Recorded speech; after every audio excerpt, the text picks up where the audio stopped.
সাকিব আল হাসান ফিরছেন, সাকিবকে ফেরানো হচ্ছে। অবশেষে বিসিবি থেকে একটা আনুষ্ঠানিক ইঙ্গিত পাওয়া গেছে যে সাকিবকে খুব করে চায় বিসিবি অথবা যে কর্মকর্তা আছেন বোর্ডে তারা। দেখুন, হঠাৎ করে সাকিব কেন আলোচনায় আসলেন, হঠাৎ করে কেন সাকিবকে ফেরানো হবে বা ফেরানোর চেষ্টা করা হচ্ছে জাতীয় দলে, এই প্রশ্ন আসতেই পারে। কারণ সাকিব নেই, অনেক আন্দোলন হচ্ছে, এখন অনেক কথা হচ্ছে, ভক্তরা কথা বলছেন, এটা তো অনেক হয়েছে, আন্দোলন পাল্টা আন্দোলনও আমরা দেখেছি। কিন্তু হঠাৎ করেই দৃশ্যমান কেন কথা হচ্ছে বা বোর্ড থেকে দৃশ্যমান কেন উদ্যোগ নেওয়া হচ্ছে? দেখুন, বাংলাদেশ দল সাম্প্রতিক সময়ে অনেক খারাপ করছে, বোর্ড কর্মকর্তারা সেটা জানেন এবং সেটার প্রভাব কিন্তু পড়েছে র্যাঙ্কিং এ। সাথে বাংলাদেশ দলকে নিয়ে সারা বিশ্বের যে একটা মনোভাব, সেটাও নষ্ট হচ্ছে। যে বাংলাদেশ দল ভালো ছিল সেই মনোভাবটাও কিন্তু নষ্ট হয়ে গেছে। এবং সবচেয়ে বড় বিষয় হচ্ছে যে মাঠের পারফরমেন্সে একেবারে আত্মবিশ্বাস নেই, র্যাঙ্কিং এ ভালো নেই, বাংলাদেশ দল জয় পাচ্ছে না, লড়াই করতে পারছে না, সাথে হচ্ছে মানসিকভাবে অনেকটা পিছিয়ে গেছে। কি দরকার? একজন আইকন দরকার, একটা ক্যারেক্টার দরকার, আর সেটা তো সাকিবের মধ্যে আছে। অবশেষে বোর্ড সেটা উপলব্ধি করতে পেরেছে এবং নতুন সভাপতি যখন এসেছেন তখনই বলেছিলেন যে ম্যানেজমেন্ট চাইলে, নির্বাচকেরা চাইলে তাকে ফেরানো হবে।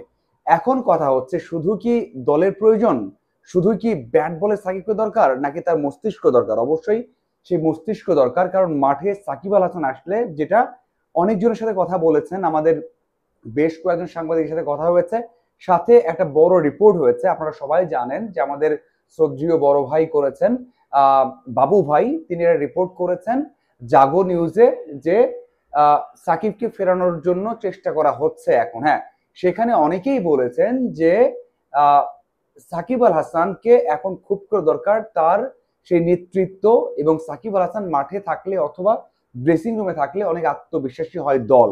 সেজন্য এমনটা নয় যে সাকিব ব্যাক করলে ব্যাটে বলে বাংলাদেশ দল চেঞ্জ হয়ে যাবে, তেমনটা নয়, কিন্তু তার প্রেজেন্স দরকার, সেটা কিন্তু বোর্ড বুঝতে পেরেছে।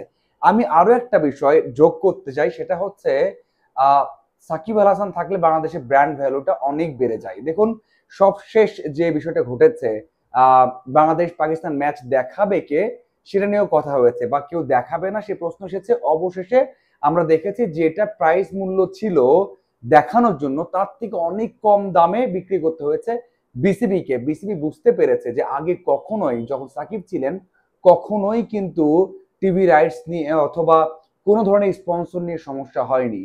অবশেষে সে বিষয়টা বড় হয়ে দেখা দিয়েছে। সবকিছু মিলিয়ে সাকিবকে এখন দরকার। এখন দৃশ্যমান উদ্যোগ নেওয়া হয়েছে।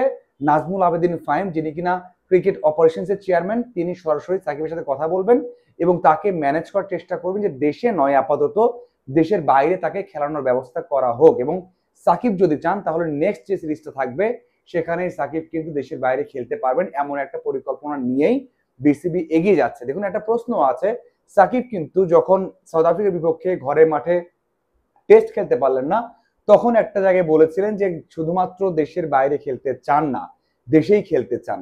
সাকিব যদি সেই জায়গাতে অটল থাকেন অথবা সেই জায়গাতেই থাকেন, তাহলে কিন্তু আবারও একটা সমস্যার সৃষ্টি হতে পারে। কিন্তু আমি যতটুকু জানি, যতটুকু বুঝেছি, তাতে মনে হয় সাকিব আল হাসান দেশের বাইরে থেকেই খেলাটা শুরু করতে পারেন এখন।